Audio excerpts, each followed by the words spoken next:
everybody, it's Chris Eads, known online as Wootini, here with another one of my Gay Gamer video podcast episodes for you. This week, like every other good gay, I went to see Wicked. Now, I did try to read the book back when it first came out. I borrowed it from the library, but I returned it unread. I couldn't even get halfway through it. I did not care for it. And I've never seen the Broadway show, because Broadway shows are really expensive. So I went into this knowing a couple of songs and the basic premise. It was good, but it's way too long. Way too long. Like, the show itself is 3 hours with an intermission. This part one movie is 3 hours by itself. Act one, it's the full act one, but it's also a lot of other stuff, because act one on stage runs about 90 minutes. This runs 3 hours. Well, technically, it's more like about 2.5, because AMC did do the full 25 minutes of trailers, which is annoying given the length of the film. So it started just before 1:30, and I was able to exit the theater when the credits began just before 4 o'clock. So it's about a 2.5 hour actual movie with like a half an hour of credits on the back end, and of course the half hour of trailers in the front end to make a whole experience. But thankfully there was no end credit sequence, so I was able to rush out of the theater and go pee, because oh my god, I was gonna die. I held it the whole 3 hours. I don't mind that they took some of the songs and extended them, although I feel like Popular was stretched to its breaking point. I was like, why are we like pausing the song to do shtick and then continuing the song? That one was a little noticeable for me. But apparently they added like a whole dance break to this number, and I was to another number, and I was like, that's fine. If you want to add more music and dancing, it's a musical, please do. But they also added a lot of dialogue and a lot of like other stuff, and it's never boring, but there were multiple times during this where I was like, hey, could we get another song? I'd like to see another musical number, please, thank you. Like, there were these stretches where there was no music, and I'm like, could we have another song, please? Because they padded it out, and there's really no reason it needed to be this long. They could have trimmed another half hour out of this and still hit all of the right beats that they wanted to hit, and just picked up the pace a little. But that's just me. Everyone else seems to love it. They think it's perfection. It is not. But if you are a Wicked fan, I'm sure that you will love having even more Wicked to enjoy on the silver screen. The performances are good, except, I mean, Jeff Goldblum and Michelle Yeoh are good. They're great actors. They're not really singers. Cynthia Erivo is fabulous. She does great. Ariana Grande is less annoying than I thought she would be. She acquits herself well. Obviously, she can sing. She's not the strongest actress, but she's fine here. She does a decent Kristen Chenoweth impersonation, so it's fine. I don't think she's as funny as she's supposed to be, but she's also one of the problems because that I had, because things that work on stage at a remove from the audience don't always work when it's adapted to a movie and it's full of close-ups. There's a scene where Glinda goes through her character change from a spoiled bitch to a spoiled friend, and it happens during a dance number. And on stage, I can totally see how this would have probably worked. But when you're right up close with them, Ariana didn't quite sell it to me, and the whole thing was very cringy and awkward, and I'm like, it's supposed to be awkward, but then it's supposed to be like touching, but it didn't turn touching for me. I felt the whole thing was super awkward, and it didn't quite sell her transformation into a nicer person. She's still obnoxious, but she's slightly nicer. They just dragged out songs and they dragged out scenes, and it just was like, come on, we don't need to sit here for 3 hours. It's just a little overindulgent. You know what I mean? So I'm sure you've already seen it, but if you haven't and you're intrigued, go see it. It is good. Just make sure you go to the bathroom beforehand and don't drink anything because it's long. It's too long. Also, I will say some people were complaining about, I'd seen a lot of people complaining about the visuals and how it was like washed out and it wasn't as colorful as it should have been, it was overexposed and whatever, blah, blah, blah, all the CGI, blah, blah. I didn't really have a problem with that. I saw it in 3D, and I thought the 3D was quite good. Visually, it looked fine. The 3D was very good. There were some pop-outs and some great depth, and that extended dance number in the library with the ladders was really cool in 3D. So if you've already seen it and you want to see it again, I recommend seeing it in 3D because the 3D was terrific. But yeah, I can't believe we have to wait a full year to get the second half of this story, and but I can wait. It's fine. The other thing is, the director's like, oh, well, we have like this, we can't make a 5-hour movie. We have to split it into 2 parts. And I'm like, okay, well, the actual Broadway show runs 3 hours with an intermission. So now you've got Act 1 at 3 hours. If you said this was a 5-hour movie, Part 2 had better fucking be a 2-hour movie. If it's another 3-hour nonsense spectacle, I'm going to be really irritated. I'll still see it, because I have the MTA list, so whatever. And hopefully it'll still be in 3D. But I'll be annoyed, because it shouldn't be 3 hours. It should be 2, if you're sticking to the 5-hour plan. As for games, moving over to games, I originally had looked around to come up with, another topic that I could talk about during this episode, because I was just playing a little bit of the same old. Animal Crossing, Disney Dreamlight Valley. I did actually one day play a little Zelda. I did. I played a little Zelda on my Switch. So Cam will be happy about that. I'm not ignoring it completely.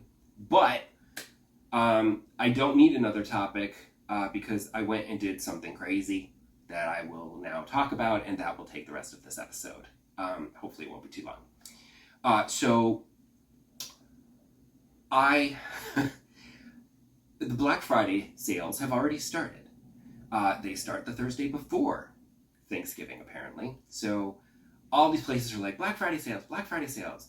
And so I was looking on Best Buy thinking, maybe I'll take the time to upgrade my tablet that is like super old and slow and kind of garbage now.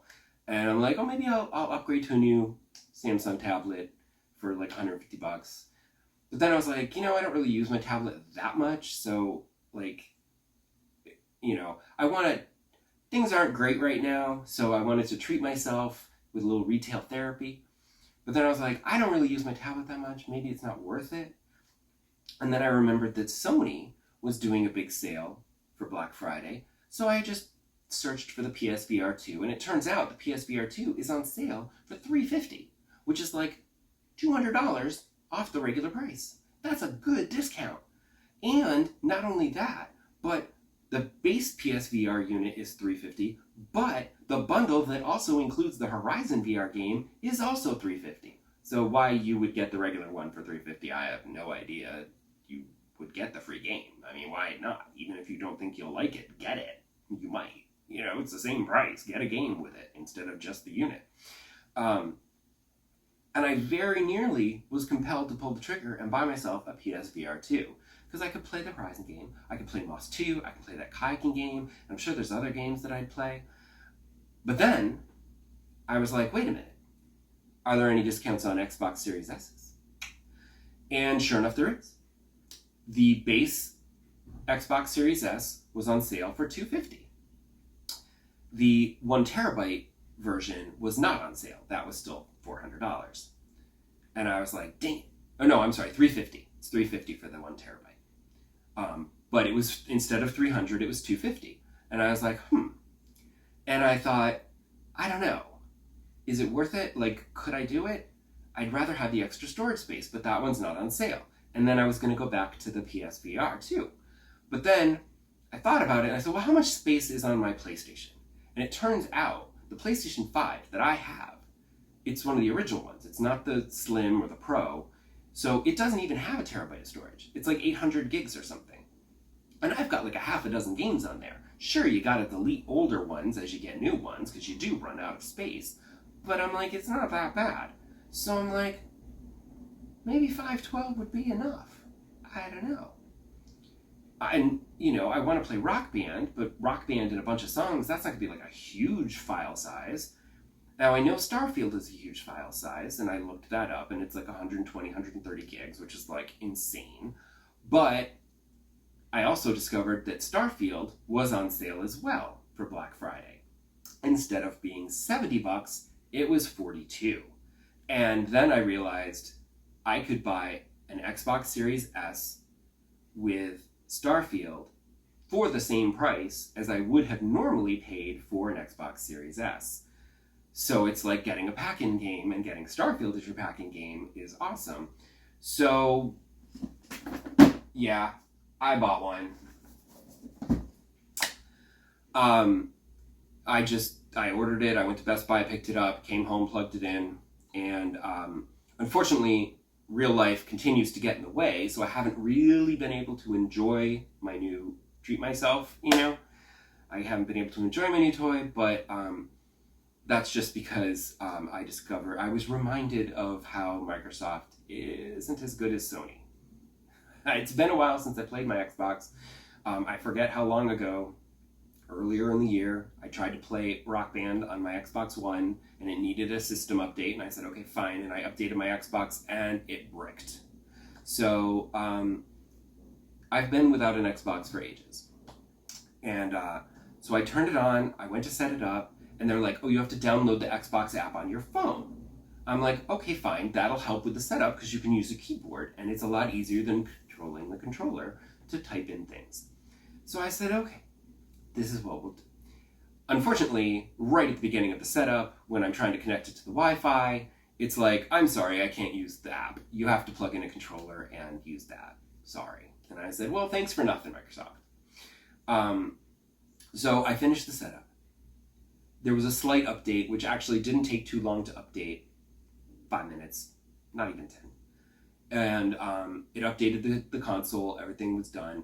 And then I went into the store, and I bought Rock Band for $10. Rock Band 4. It's Rock Band 4 Rivals now, but it's $10. And then downloaded that. I had a little trouble syncing my guitar to this Xbox. Pushing the sync buttons, and I eventually got it to sync, so finally. But I went in, and there were only like 20 songs, and I was like, what the hell? And I had to look up online to find the easy way to do it, because I'm not going through the store and looking at every song that says purchased and then re-downloading them individually. And there, you can go into manage game and add-ons, and you can go in there and you select, ready to install, and then you just hit install all. And it ended up downloading over 500 songs. I had braced myself for the possibility of being disappointed that the previous Rock Band game songs that I had imported over time from the 360 to the Xbox One, where I would import everything from Rock Band 1 into Rock Band 2 as like DLC, and 2 into 3, and 3 into 4.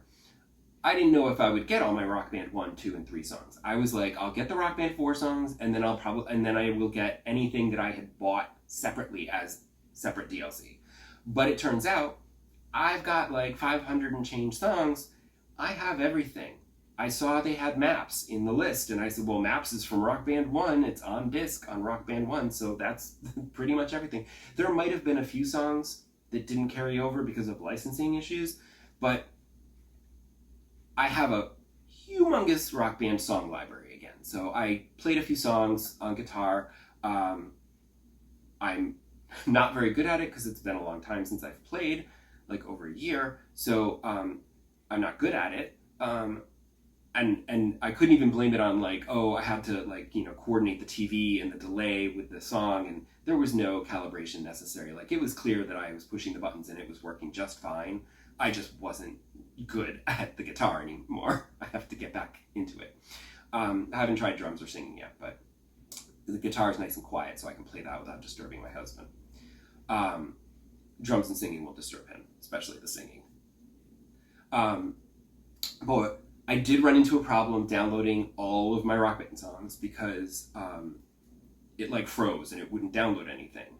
And so I tried to pause the download and restart the download, but when I paused the download, I suddenly couldn't restart the download at all. So I was like, well, what the hell is going on. So couldn't figure it out, and I ended up having to do a hard reset of the console, restarting it, and then, unplugging it, plugging it back in, and restarting it from scratch so it booted up properly. Then it redid that. And then I also bought Starfield, obviously, and that took a long time to download, or especially over Wi-Fi. But it did eventually download. Unfortunately, I have only been able to get to the character creation stage. I created my character. Unfortunately, I actually had to take a picture of him with my phone because the little share button on the controller, on the Xbox controller, wasn't working. It wasn't taking pictures. I'd push it, it would take a video. And I'm like, don't take a video, just a picture, please. And then it wouldn't even take a picture. And I'm like, what the hell? So that was super annoying. And then I did like the opening scene, and then I created my character, and then I did the next scene, and then the little shootout. And I was able to, and then I actually did another hard reset of the console, and then restarted my game and reloaded my quick save. And there, thankfully, I was able to take a picture. I went into the photo mode and I took a picture, and I couldn't actually use the screenshot button, but I had taken a picture. And when you take a picture in the game, it saves it to an in-game photo gallery. So I'm like, oh, great, that's nice. So I saved it to the in-game photo gallery, and then once I restarted my console again, I found the share button worked, so I was able to go in and load up that picture and take a screenshot of it so that it would then upload to my phone with the Xbox app, and then I could share it to social media and here. So I can't really talk about Starfield. Haven't really played it. Played a few songs in Rock Band, but I've just had a lot of trouble getting my Xbox going and functioning correctly. So that's been a little frustrating, but it seems to be working now. And the suspend game thing didn't seem to be working, but now it does. And it actually, I will give Microsoft credit for this, it does PlayStation and Switch one better. Not only do you just wake up your console and jump back into your game, I have Rock Band suspended while I'm playing Starfield. If I've only got like 5 or 10 minutes and I just want to play a quick Rock Band song, I can jump over to Rock Band, play a song or two, and then I can jump back over to Starfield, and it jumps right back in where I left off. I will obviously be quick saving because I don't trust it to work every time because it's Microsoft, but so far I've been able to, I jumped over to Rock Band and then I was able to jump back over to Starfield, and I was super excited about that. So that's kind of a neat feature that the other systems don't have, and good on Microsoft for making that work. Hopefully it works more often than not. Fingers crossed. So that's it for this episode. Come back next time and I'll have more Starfield to talk about because I'll have actually played the game properly. Hopefully. I mean, over the course of a week, I should be able to find some time for that, despite real life getting in the way. We shall see. See you then. Bye!